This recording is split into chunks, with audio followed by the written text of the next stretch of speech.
Soomaaliya tooso intee ku dambeysay ayuu maanta barnaamijkeenu daaran yahay. Sheekada inta aanan horta si fiican u dhaxgelin aan ka bilaabo waxa aan kow isweydiiyay horta heestii calaalka badneed ee Soomaaliya tooso intee ku dambeysay. Waxaan soo xusuustay in sideetameeyadii markii ugu horeysay la keenay iskuulada si ay ardayda u xifdiyaan erayada heesta. Hees aad u dheer bay ahayd barigaas anoo dugsi dhexe dhigta ayaan saluugay erayada qaar. Hees iska qiiro Jabaan ah bay ahayd yeelkeeda.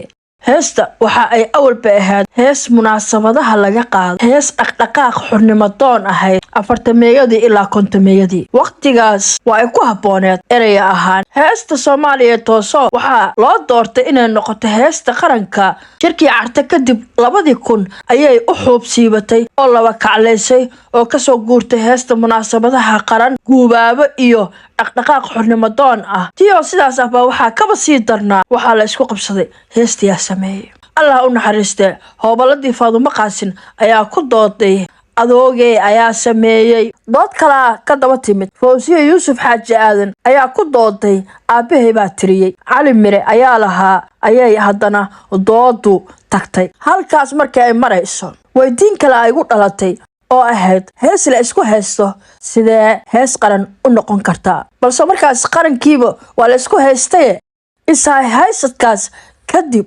xoga badan waxa ay israaciyaan inay wada leeyihiin Allah u naxariiste abwaan Cali Mire iyo Allah u naxariiste abwaan Yuusuf Xaaji Aadan. Allah u naxariiste hoobalka Qaasim Hilowlana inuu qaaday. Waa weydiin ha ku dhiibtee horta Soomaaliya tooso 2000 bay hees qaran noqotay. Maxaa ka horeeyay kadar oo dibi dhal heestii qaranka ee 1960 ilaa 2000 waxay ahayd kaliya music loo yaqaano Soomaaliya ha noolaato.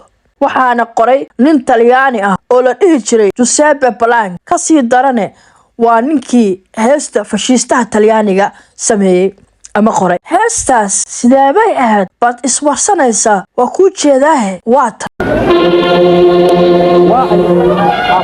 madaxweyne si aad waxa uu u kacay sida calanka